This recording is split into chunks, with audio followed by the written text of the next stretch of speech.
नमस्कार, मैं मीनाक्षी शुक्ला एक बार फिर से प्रस्तुत हूँ आप सभी के सामने चौथी का जोरा लेकर। चौथी का जोरा लिखा है इस्मत चुगताई जी ने। चलिए सुनते हैं।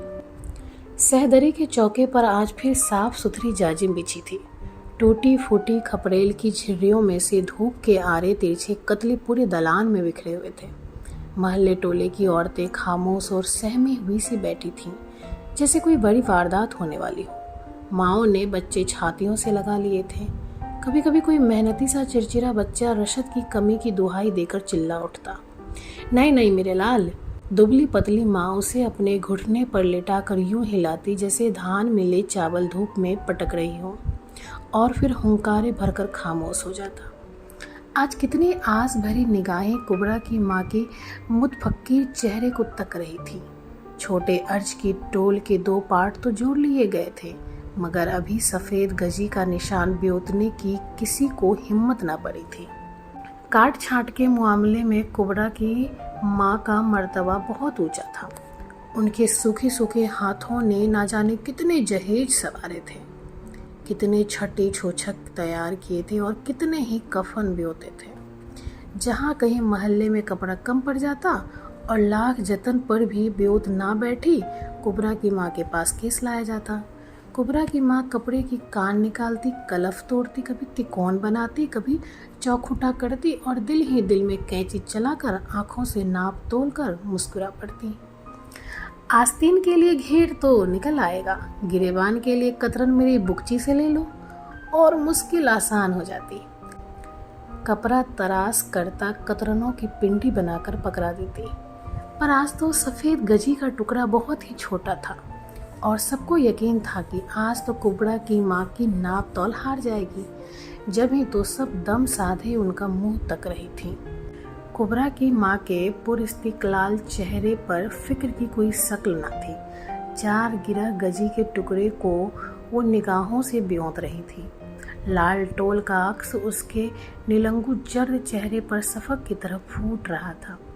वो उदास उदास गहरी झुर्रियाँ अंधेरी घटाओं की तरह एकदम उजागर हो गई, जैसे घने जंगल में आग भड़क उठी हो। और उन्होंने मुस्कुराकर कैंची उठा ली। महल्ले वालियों के जमघटे से एक लंबी इत्मीनान की सांस उभरी। गोद के बच्चे भी ठसक दिए गए। चील जैसी निगाहों वाली कुंवारियों ने चंपा चप सुई के नाकों में डोरे पिरोए। नई ब्याही दुल्हनों ने अंगुस्ताने पहन लिए। कुबरा की माँ की कैंची चल पड़ी थी। सहदरी के आखिरी कोने में पलंगड़ी पर हमीदा पैर लटकाए हथेली पर डोडी रखे कुछ सोच रही थी। दोपहर का खाना निपटाकर उसी तरह बी अम्मा सहदरी की चौकी पर जा बैठती हैं और बुकची खोलकर रंग बिरंगे कपड़ों का जाल बिखेर दिया करती हैं। कुंडी के पास बैठी मांजती हुई कुबरा कनखियों से उन लाल कपड़ों को देखती तो एक सुर्ख झपकी उस जर्दी माइल मटियाए रंग में लपक उठती। रुपहली कटोरियों के जाल जब पोले पोले हाथों से खोलकर अपने जानमों पर फैलाती तो उनका मुरझाया हुआ चेहरा एक अजीब अरमान भरी रोशनी से जगमगा उठता। गहरी संदूकों जैसी सिकनों पर कटोरियों का अक्स नन्हे नन्हे मसालों की तरह जगमगाने लगता। हर टाँके पर जरी का काम हिलता और मिसालें कपकपा उठती। याद नहीं कब उसके सब नमी दुपट्टे बने, टके तैयार हुए और गाड़ी के भारी कब्र जैसे संदूक की तह में डूब गए। कटोरियों के जाल धुंधला गए। गंगा जमुनी किरणें मंद पड़ गई।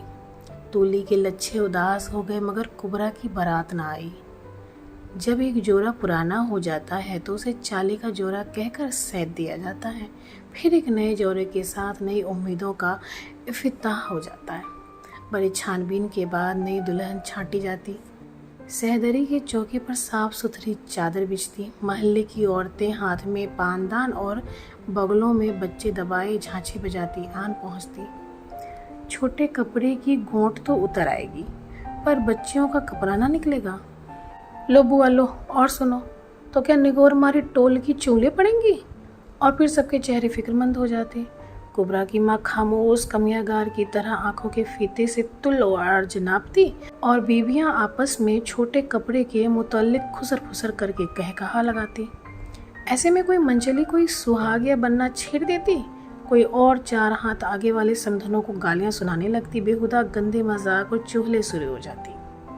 ऐसे मौक़ों पर कुंवारी बालियों को सहदरी से दूर सर ढककर खपरेल में बैठने का हुक्म दे दिया जाता, और जब कोई नया कह कहा सहदरी से उभरता तो बेचारियां एक ठंडी सांस भरकर रह जाती। अल्लाह, ये कह कहे उन्हें खुद कब नसीब होंगे। इस चहल पहल से दूर कुबरा शर्म की मारी मच्छरों वाली कोठरी में सर झुकाए बैठी रहती। इतने में कतर ब्योंत निहायत नाजुक मरहले पर पहुंच जाती। कोई कली उल्टी कट जाती और उसके साथ बीवियों की मत भी कट जाती। कुबरा सहम कर दरवाजे की आड़ से झांकती। यही तो मुश्किल थी, कोई जोरा अल्लाह हमारा चैन से न सिलने पाया। जो कली उल्टी कट जाए तो जान लो ना इनकी लगाई हुई बात में जरूर कोई अरंगा लगेगा, या तो दुल्हा की कोई दास्तां निकल कर आएगी या उसकी माँ ठोस कड़ों का अरंगा बांधेगी। जो गोट में कान आ जाए तो समझ लो या तो मेहर पर बात टूटेगी या भरत के पायों के पलंग पर झगड़ा होगा। चौथी के जोड़े का सगुन बड़ा नाजुक होता है। बी अम्मा की सारी मस्साकी और सुघरापा धरा रह जाता। ना जाने ऐन वक्त पर क्या हो जाता कि धनिया बराबर बात तूल पकड़ जाती। बिस्मिल्लाह के जोर से सुघर माँ ने जहे जोड़ना शुरू कर दिया था। जरा सी कतरन भी बचती तो तीले दाने या सीसी का गिलाफ सीकर धनक गोखरू से सवार कर रख देती। लड़की का क्या है, खीरे ककड़े की तरह बढ़ती है। जो बारात आ गई तो यही सलीका काम आएगा। और जब से अब्बा गुजरे सलीके का भी दम भूल गया। हमीदा को एकदम अब्बा याद आ गए। अब्बा कितने दुबले पतले लंबे, जैसे मुहर्रम का आलम। एक बार झुक जाते तो सीधा खड़ा होना दुश्वार था। सुबह ही सुबह उठकर नीम की मिसवाक तोड़ लाते और हमीदा को घुटने पर बिठाकर न जाने क्या सोचा करते। फिर सोचती सोचती नीम की मिसवाक का कोई फूसरा हलक में चला जाता और वो खांसते ही चले जाते। हमीदा बिगड़ कर उनकी गोद से उतर आती। खांसी के धक्कों से यूं हिल हिल जाना उसे कतई पसंद ना था। उनके नन्हे से गुस्से पर वो हंसते और खांसी सीने में बेतरह उलझती, जैसे गर्दन कटे कबूतर फरफरा रहे हों। फिर भी अम्मा आकर उन्हें सहला देती, पीठ पर थप थप हाथ मारती। तौबा है, ऐसी भी क्या हंसी। उच्छू के दबाव से सुर्ख आंखें ऊपर उठाकर अब्बा बेकसी से मुस्कुराते। खांसी तो रुक जाती मगर वो देर तक बैठे हांफा करते। कुछ दवा दारू क्यों नहीं करते, कितनी बार कहा है तुमसे। बड़े सिफाखाने का डॉक्टर कहता है सुइयां लगवाओ और रोज 3 पाव दूध और आधी छटांक मक्खन। खाक पड़े इन डॉक्टरों की सूरत पर। भला 1-2 खांसी है ऊपर से चिकनाई, बलगम ना पैदा कर देगी। हकीम को दिखाओ, किसी को। दिखाऊंगा, अब्बा हुक्का गुरगुराते और फिर उच्छू लगता। आग लगे इस मुँह हुक्के को, इसी ने तो खांसी लगाई है। जवान बेटी की तरफ भी देखते हो आंख उठाकर। और अब्बा कुबरा की जवानी की तरफ रहम तलब निगाहों से देखते। कुबरा जवान थी। कौन कहता था कि जवान थी। वो तो जैसे बिस्मिल्लाह के दिन से ही अपनी जवानी की आमद की सुन्नावनी सुनकर ठिठक कर रह गई थी। ना जाने कैसी जवानी आई थी कि ना तो उसकी आंखों में किरणें नाची, ना उसके रुखसारों पर जुल्फी सफ़ेद हुई, ना उसके सीने पर तूफान उठे। कभी सावन भादों की घटाओं ने मचल मचल कर प्रीतम या साजन मांगे। झुकी झुकी सहमी सहमी जवानी जो ना जाने कब दबे पांव उस पर रेंग आई, वैसे ही चुपचाप ना जाने किधर चल दी। मीठा बरस नमकीन हुआ और फिर करवा हो गया। अब्बा एक दिन चौखट पर औंधे मुँह गिरे और उन्हें उठाने के लिए किसी हकीम या डॉक्टर का नुस्खा ना आ सका, और हमीदा ने मीठी रोटी के लिए जिद करनी छोड़ दी। और कुबरा के पैगाम ना जाने किधर रास्ता भूल गए। जानो किसी को मालूम ही नहीं कि स्टार्ट के पर्दे के पीछे किसी की जवानी आखिरी सिसकियां ले रही है और एक नई जवानी सांप के फन की तरह उठ रही है। मगर बी अम्मा का दस्तूर न टूटा। वो उसी तरह रोज दोपहर को सहदरी में रंग बिरंगे कपड़े फैलाकर गुड़ियों का खेल खेला करती। कहीं ना कहीं से जोड़ जमकर एक सबरात के महीने में क्रेप का दुपट्टा 750 रुपये में खरीदी डाला। बात ही ऐसी थी कि बगैर खरीदे गुजारा ना था। मजले मामू का तार आया कि उनका बड़ा लड़का राहत पुलिस की ट्रेनिंग के सिलसिले में आ रहा है। बी अम्मा को तो बस जैसे एकदम घबराहट का दौरा पड़ गया। जानो चौखट पर बारात आन खड़ी हुई। और उन्होंने अभी दुल्हन की मांग की अस्फा भी न कतरी। हॉल से तो उनके छक्के छूट गए। झट अपनी मुंह बोली बहन बिंदु की माँ को बुला भेजा कि बहन मेरा मरी का मुंह देखो तो जो इस घर ही ना आओ। और फिर दोनों में खुसर फुसर हुई। बीच में एक नज़र दोनों कुबरा पर भी डाल देती जो दलान में बैठी चावल फटक रही थी। वो इस काना फूसी की जवान को अच्छी तरह समझती थी। उसी वक्त बी अम्मा ने कानों की 4 मासा की लौंगे उतार कर मुँह बोली बहन के हवाले की कि जैसे तैसे करके शाम तक तोला भर गोखरू 6 मासा सलमा सितारा और पाव गज नेफे के लिए टोल ला दे। बाहर की तरफ वाला कमरा झाड़ पोंछ कर तैयार किया।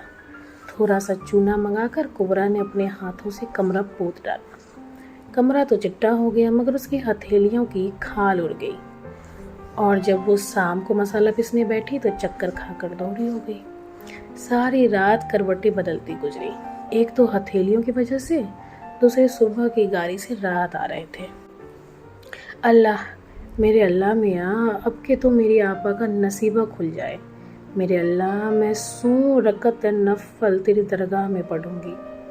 हमीदा ने फज्र की नमाज पढ़कर दुआ मांगी।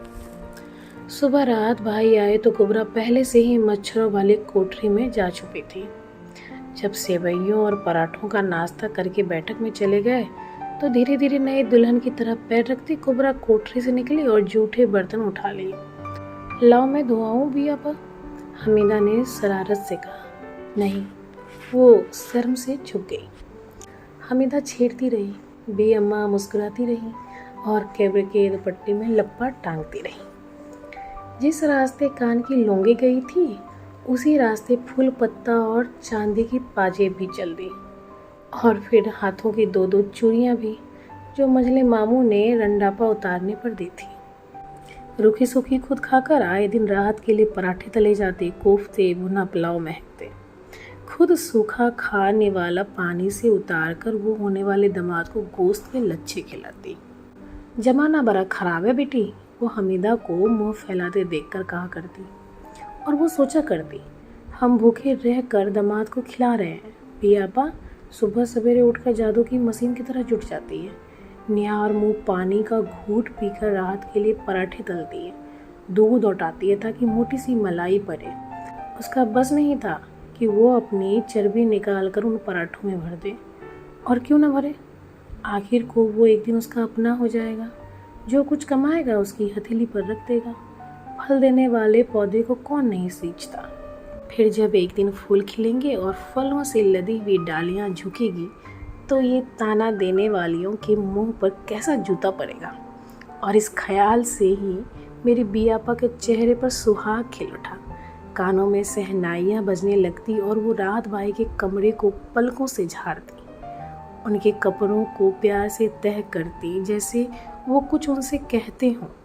वो उनके बदबूदार चूहों जैसे सरे हुए मौजे धोती, बिसांदी बनियान और नाक से लिथड़े हुए रुमाल साफ करती, उनके तेल में चहचहाते हुए तकिए के गिलाफ पर सुई ट्रिम काटती।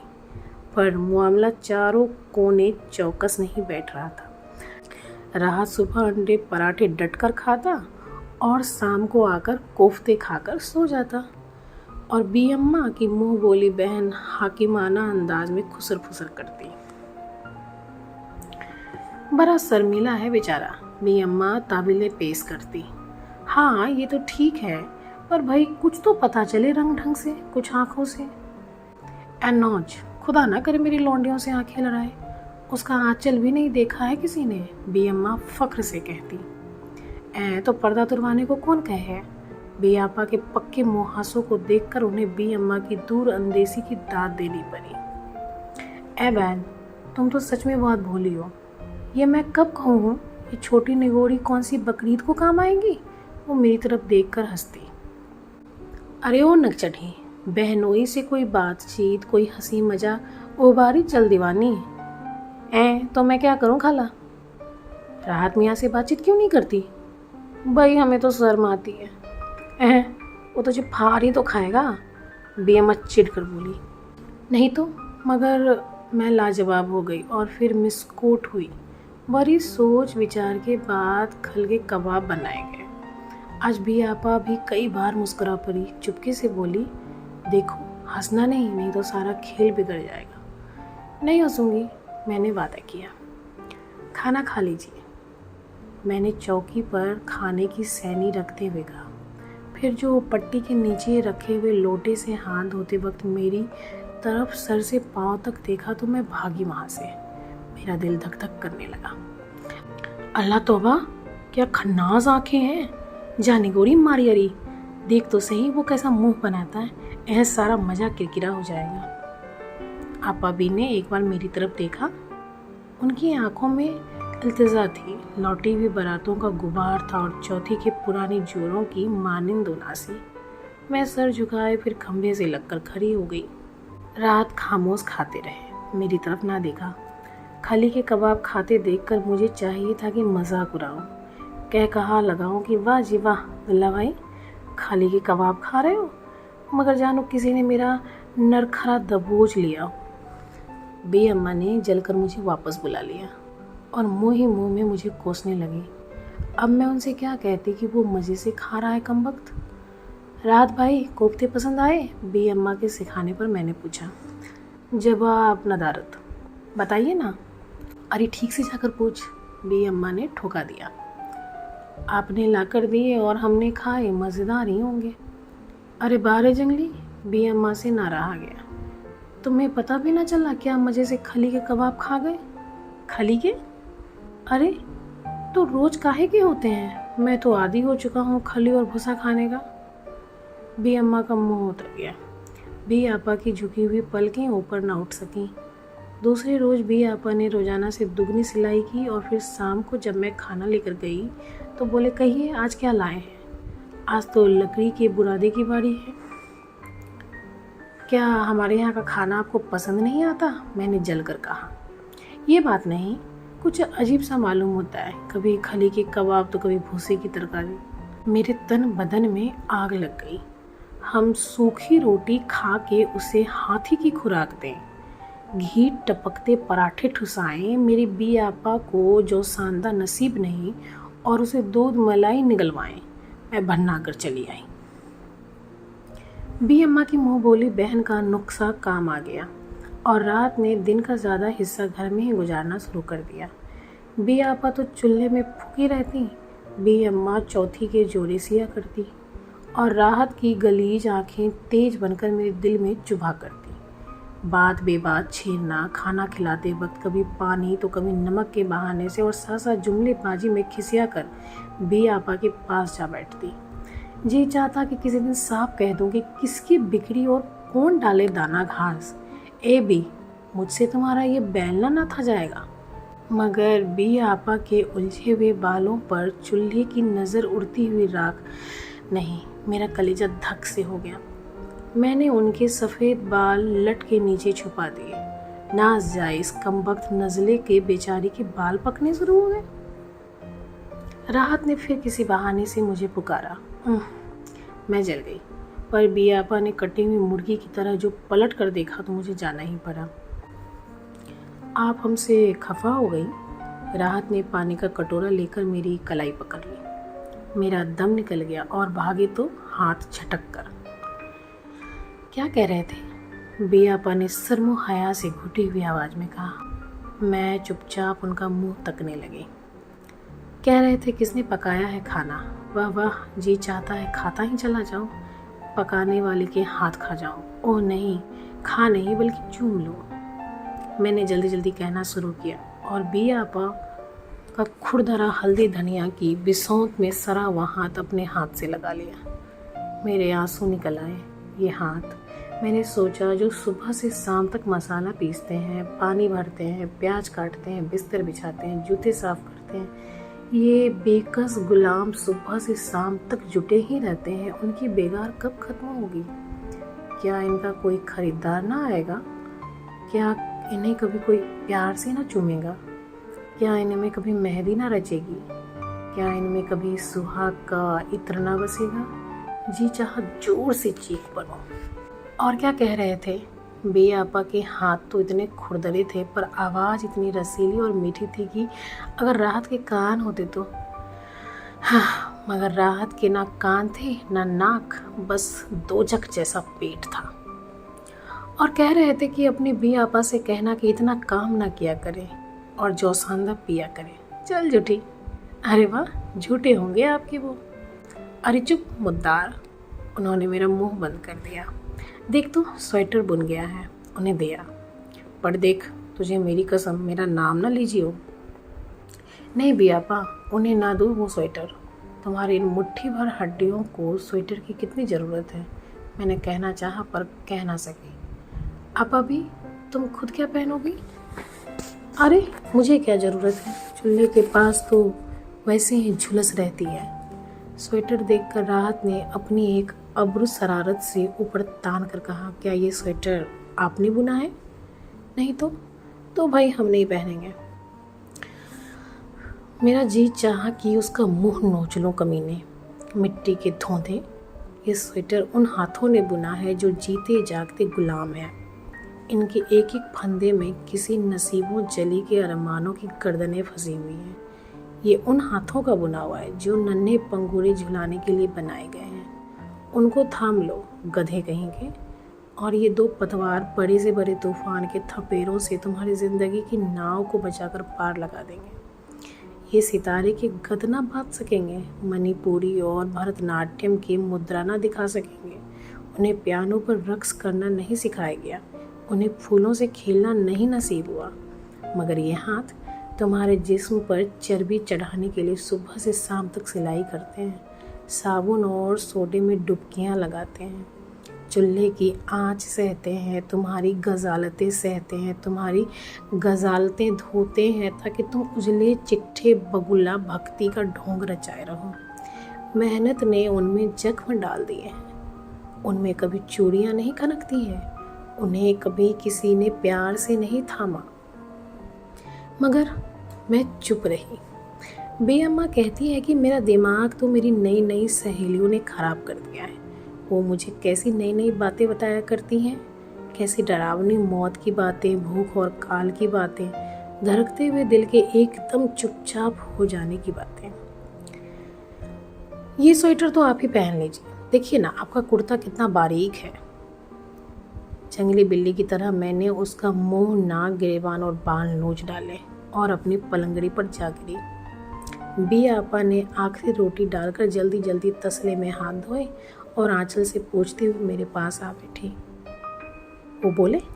उनसे ना रहा गया तो धड़कते हुए दिल से पूछा, बे आपा, ये राहत भाई बड़े ख़राब आदमी है। मैंने सोचा कि आज सब कुछ बता दूंगी। क्यों? वो मुस्कुराई।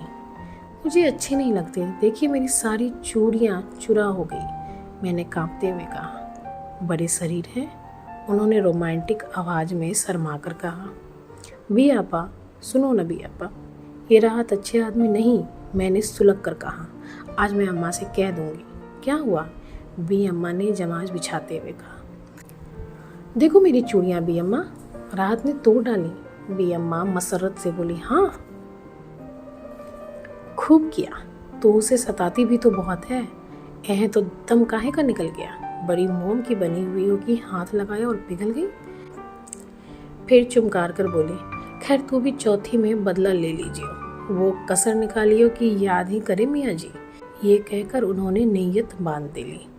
मुँह बोली बहन से फिर कॉन्फ्रेंस हुई और मुआलात को उम्मीद अफजा रास्ते पर गामजन देखकर अजहद खुशनुदी से मुस्कुरा गया। तो बड़ी ही ठस है। हम तो अपने बहनोइयों का खुदा की कसम नाक में दम कर दिया करते थे। और वो मुझे बहनोइयों के छेड़छाड़ के हथकंडे बताने लगी कि किस तरह उन्होंने सिर्फ छेड़छाड़ के तीर बहदफ नुस्खे से उन 2 नंबरी बहनों की शादी कराई जिसकी नाव पार लगाने के सारे मौके हाथ से निकल चुके थे।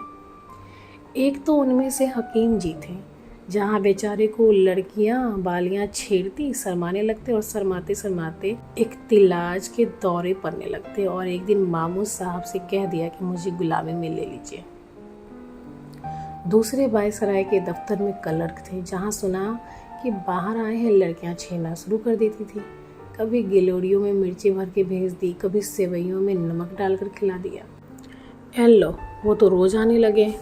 आंधी आए पानी आए, क्या मजाल जो वो ना आए। आखिर एक दिन कहलवा ही दिया अपने एक जान पहचान वाले से कि उनके यहाँ शादी करा दो। पूछा कि भाई किससे, तो कहा किसी से भी करा दो। और खुदा झूठ ना बोलाए तो बड़ी बहन की सूरत थी कि देखो तो जैसे बेचा चला आता था। छोटी तो बस सुभान अल्लाह, एक आंख पूरब तो दूसरी पश्चिम। 15 तोले सोना दिया है बाप ने और बड़े साहब के दफ्तर में नौकरी अलग दिलवाई। हाँ भाई, जिसके पास 15 तोले सोना हो और बड़े साहब के दफ्तर की नौकरी, उसे लड़का मिलते क्या देर लगती है। बी अम्मा ने ठंडी सांस भरकर कहा, ये बात नहीं है बहन, आजकल के लड़कों का दिल बस थाली का बैगन होता है, जिधर झुका दो उधर ही लुढ़क जाएगा। मगर राहत तो बैगन नहीं, अच्छा खासा पहाड़ है। झुकाव देने पर कहीं मैं ही नहीं पिस जाऊं, मैंने सोचा। फिर मैंने आपा की तरफ देखा। वो खामोश दहलीज पर आ बैठी, आटा गूंद रही थी और सब कुछ सुनती जा रही थी। उनका बस चलता तो जमीन की छाती फाड़ कर अपने कुंवारेपन की लानत समेट उसमें समा जाती। क्या मेरी आपा मर्द की भूखी है? नहीं, वो भूख के एहसास से पहले ही सहम चुकी है। मर्द का तस्वुर उसके जहन में एक अलग उमंग बनकर नहीं उभरा, बल्कि रोटी कपड़े का सवाल बनकर उभरा है। वो एक बेवा की छाती का बोझ है, इस बोझ को ढकेलना ही होगा। मगर इशारों किनायों के बावजूद राहत मियाँ ना खुद मुंह से फूटे और ना ही उसके घर से ही पैगाम आया। थक हार कर भी अम्मा ने पैरों के तोड़े गिरवी रख कर पीर मुश्किल कुसा की नियाज दिला डाली। दोपहर भर महल्ले टोले की लड़कियां सहन में उधम मचाती रहीं। भी आपा सरमाई नजाई मच्छरों वाली कोठरी में अपने खून की आखिरी बूंदें चुसाने को जा बैठी। बी अम्मा कमज़ोरी में अपनी चौकी पर बैठी चौथी के जोड़े में आखिरी टाँके लगाती रहीं।